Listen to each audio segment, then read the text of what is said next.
एक ऐसा राज्य जहां पर बीजेपी ने क्लीन स्वीप किया था लोकसभा के अंदर, सारी की सारी सीटें बीजेपी के पास चली गई थी।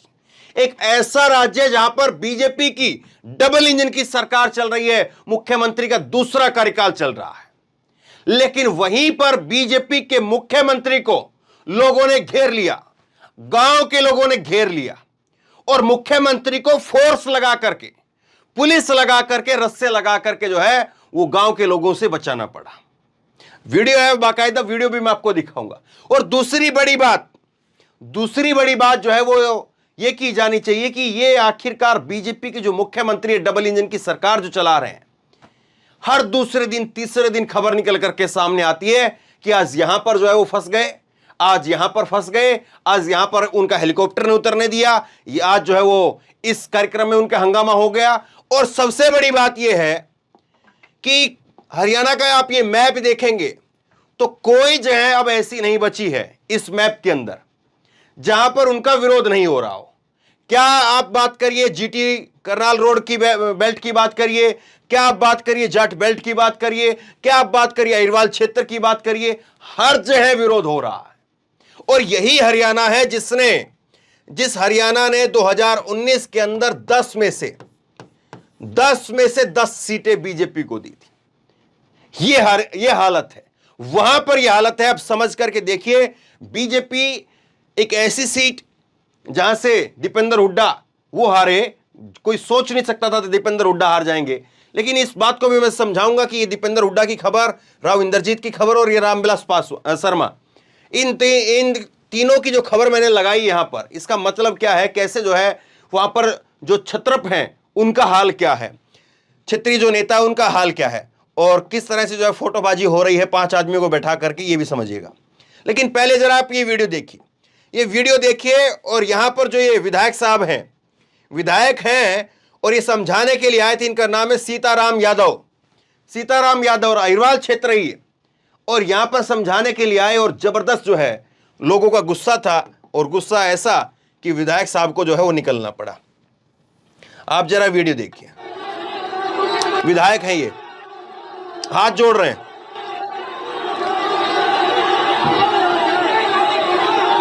और अब जो है साइड करके चलो चलो चलो चलो चलो चलो चलो। और ये देखिए माननीय विधायक साहब वो गेट के अंदर से भेज दिए गए, अधिकारियों ने कहा कि माहौल ठीक नहीं है, निकल लीजिए। ये जो है वो हालत हुई है। मनोहर लाल खट्टर साहब, अब देखिए किस तरह से जो है वो बड़ी संख्या में महिलाएं जो है वो सड़कों पर आ गई, पुलिस ने यहां पर रस्सा लगा करके लोगों को रोका, तब जाकर के हालात जो है किसी तरह से काबू में आए।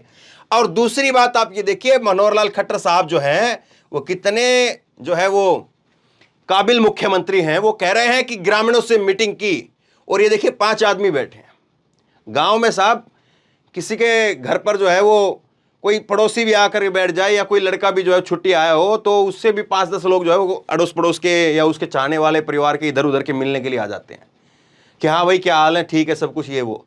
तो ये मुख्यमंत्री साहब बैठे, ग्रामीणों से मीटिंग है और सामने 5 आदमी बैठे हैं, आगे पीछे की कुर्सियां वहां पर भी खाली पड़ी हुई है।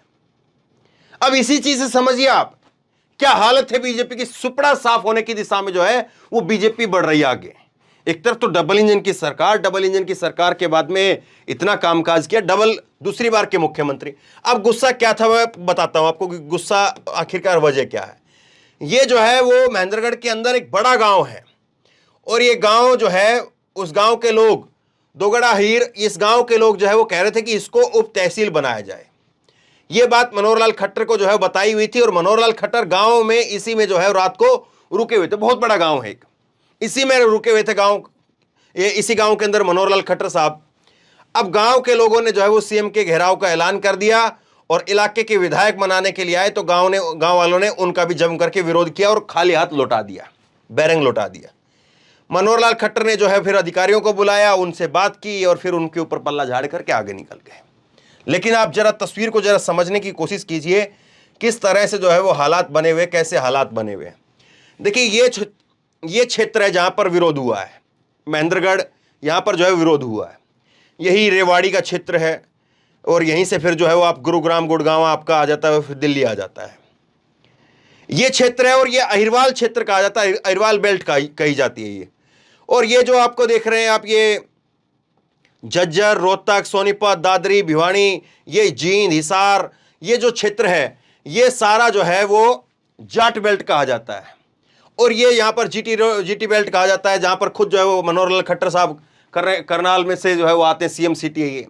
अभी हिसार के अंदर कुछ दिन पहले ही जो है वो विरोध हुआ था, जिसमें एक बुजुर्ग महिला से जिसका बच्चा चला गया था, उससे जो है मनोहर लाल खट्टर साहब कह रहे थे, ए माई बैठ जा, किसकी सिखाई हुई भेजी है तू, पता है बैठ जा। ये भाषा उन्होंने इस्तेमाल की थी। और एक बुजुर्ग महिला जिसका 25 साल का नौजवान लड़का जो है नशे की वजह से चला गया था, और वो महिला अपनी शिकायत लेकर के आई थी कि नशेड़ियों जो नशा बेच रहे हैं उनको नहीं पकड़ रहे हो, हमारे बच्चे जा रहे हैं अपने घरों से। तो ये बात, वो विधवा महिला थी, 25 साल का उसका बच्चा था, उसके साथ में ये हालत हुई थी। अब और अंबाला के अंदर आपने देखा ही कैसे धज्जियां उड़ा दी थी किसान आंदोलन के समय पर, सड़क खोद दिया, हाईवे खोद दिया, सब कुछ खोद दिया, लेकिन लोग नहीं रुके। और कैसे मुख्यमंत्री कोशिश कर रहे थे कि दिल्ली ना पहुंच पाए, लेकिन दिल्ली पहुंच करके मारने के साथ। तो इस हरियाणा के अंदर मुझे समझ में नहीं आता है कहां पर मैं ये पेन रखूं, कहां पर मैं आपको गोलधारा लगा करके दिखाऊं कि बीजेपी के लिए अब ये कहा जा सकता है कि 10 में से 10 सीट दोबारा आ सकती है, 10 में से 2 सीट यहां से आ सकती है, 4 सीट यहां से आ सकती है। और आप दूसरी तस्वीर को समझिए, दूसरी तस्वीर को समझिए तो आपको समझ में आएगा चीजें कैसे क्या हालात हैं। ये आप देखिए, दीपेंद्र हुड्डा है, मुख्यमंत्री रहे भूपेंद्र सिंह हुड्डा, उनके लड़के हैं, इनको हराया किसने? अरविंद शर्मा ने। और एकमात्र ऐसी सीट थी हरियाणा की, ये रोहतक वाली एकमात्र ये सीट ऐसी थी जिसके बारे में हर कोई ये कह रहा था कि कम से कम पूरा हरियाणा में अगर कहीं पर सीट नहीं आएगी तो यहां पर जरूर कांग्रेस की सीट आएगी। लेकिन यहां पर भी हार गए। हारे कितने वोट से? हारे तो खैर 7500 वोट से, 7500 वोट से कुछ हारे, 7503 समथिंग ऐसी कुछ वोट हैं, तो 7500 वोट से हारे। लेकिन उसके बावजूद जिसने हराया दीपेंद्र सिंह हुड्डा को, अरविंद शर्मा, उनका कहीं पर कोई नाम लेवा, कहीं पर कोई अपने खबर, कोई मंत्रालय, कहीं पर कुछ देखा है क्या? बताइए आप। ये ऐसा लगता है कि बीजेपी को लगता है कि मोदी के नाम पर सब कुछ हो जाएगा, 10 में से 10 सीटें आपको मिल ही गई है, ठीक है, फिर दोबारा मिल जाएंगी, फिर कुछ ना कुछ हो जाएगा। लेकिन थोड़ा राजनीति को समझिए। यहां पर एक सीएम के लड़के को और एक आगामी सीएम, भावी सीएम, इस तरह की जो है उपाधि दीपेंद्र हुड्डा को दी जाती, उसको हराया और उसके बाद में उसका नाम तक नहीं।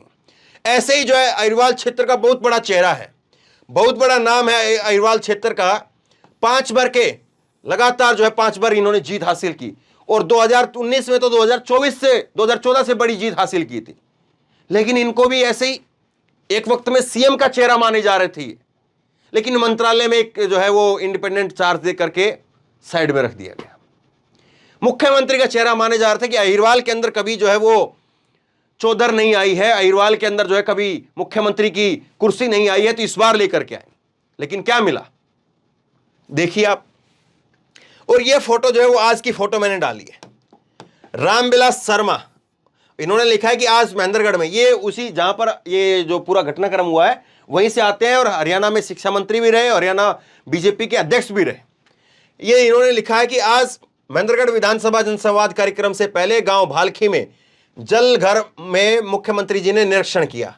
अब समझने वाली जो बात है ना वो ये है, फोटो में इसलिए आपको दिखा रहा हूं, यहां पर तो है मुख्यमंत्री जी, ये निरीक्षण कर रहे हैं, और यहां पर हैं रामविलास शर्मा। राजनीति के अंदर तस्वीरों का बड़ा वैल्यू होता है, और ऐसे ही नहीं होता कि देखिए यहां पर बीच में जो है वो अधिकारी हैं और रामविलास शर्मा यहां पर हैं, अब अपने आप से हैं या रख दिए गए हैं। और रामविलास शर्मा भी एक वक्त में ये माने जाते थे कि हां साहब कभी कुछ नहीं हुआ है। तो इस वाले क्षेत्र के अंदर जहां पर आज विरोध हुआ है, ये जो विरोध हुआ है इस वाले क्षेत्र के अंदर जो है वो कम से कम एक बार मुख्यमंत्री की कुर्सी लेकर के आएंगे, और अब ये प्रदेश अध्यक्ष थे उस वक्त में। तो ये वाला जो क्षेत्र है, अहिरवाल का जो क्षेत्र है, इसका एक ये लगातार आरोप रहा कांग्रेस के ऊपर कि कांग्रेस ने जो है वो अहिरवाल की जो है उपेक्षा की है।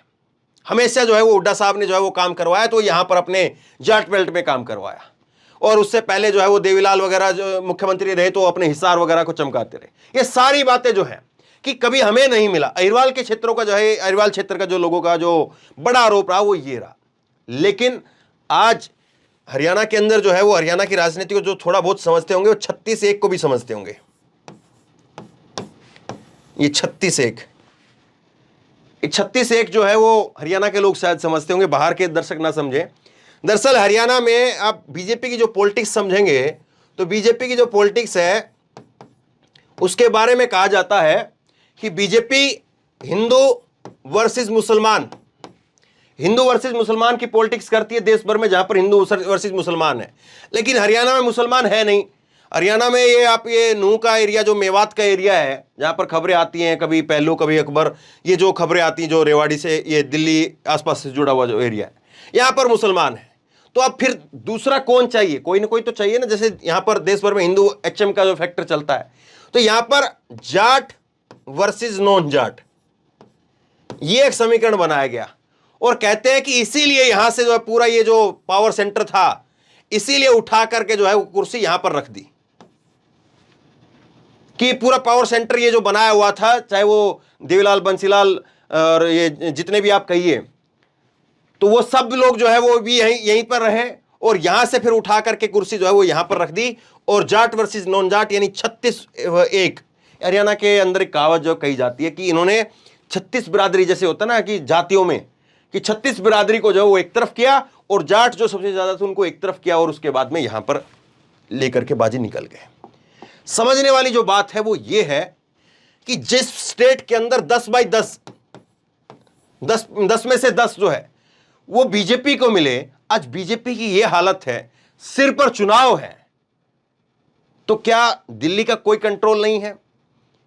या दिल्ली जो है वो खट्टर को बदलना चाहती है, मनोहर लाल खट्टर को कैसे भी बदला जाए, इसीलिए सारा गेम हो रहा है? क्या सवाल बहुत सारे हैं, लेकिन लोगों का जो आक्रोश है, लोगों का जो गुस्सा है, और वो हर बेल्ट में जो गुस्सा है, वो एक चीज तो बता रहा है कि हां, इस बार 10 में से 10 की तो छोड़ दीजिए आप, 10 में से 10 तो नहीं, लेकिन अगर तस्वीर कहीं पर उलट हो जाए जैसे 2009 के अंदर हुई थी, तो शायद आप चौंकिएगा मत। क्योंकि हरियाणा की जिस तरह से राजनीति रही है और जिस तरह से, अब इसमें 2-3 फैक्टर और मैं आपको चलते चलते बता देता हूं।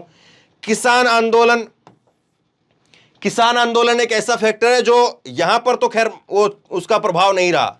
अहिरवाल क्षेत्र में, ईमानदारी से अगर बातें करें तो अहिरवाल क्षेत्र में उसका उतना प्रभाव नहीं रहा।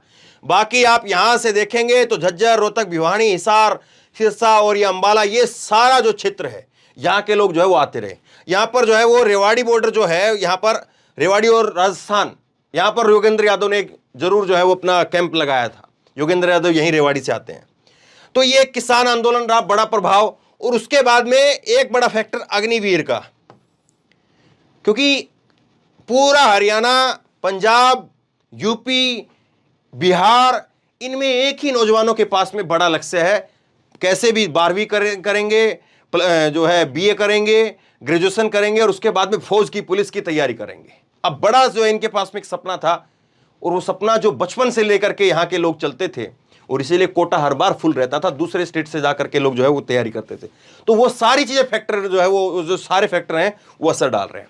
तो बहरहाल आप बताइए कि क्या वाकई इन सारी चीजों को देखते हुए आपको लगता है कि 10 में से 10 इस बार संभव है, या इस बार जो है वो हालात, वो तस्वीर जो है वो कुछ इस तरह से हो सकती है, या ये तस्वीर जो है वो कुछ इस तरह से हो सकती है? ये तो वक्त बताएगा। तो बहरहाल आप क्या सोचते हैं, नीचे कमेंट बॉक्स में अपनी राय लिख करके जरूर बताइए। इस वीडियो को खूब शेयर कीजिए, लोगों तक पहुंचाइए, और इसी तरह की तमाम खबरों के लिए ऑनलाइन न्यूज इंडिया को सब्सक्राइब कीजिए। धन्यवाद। इस खबर को अभी लाइक करें, शेयर करें, अभी चैनल को सब्सक्राइब करें और घंटी जरूर दबाएं।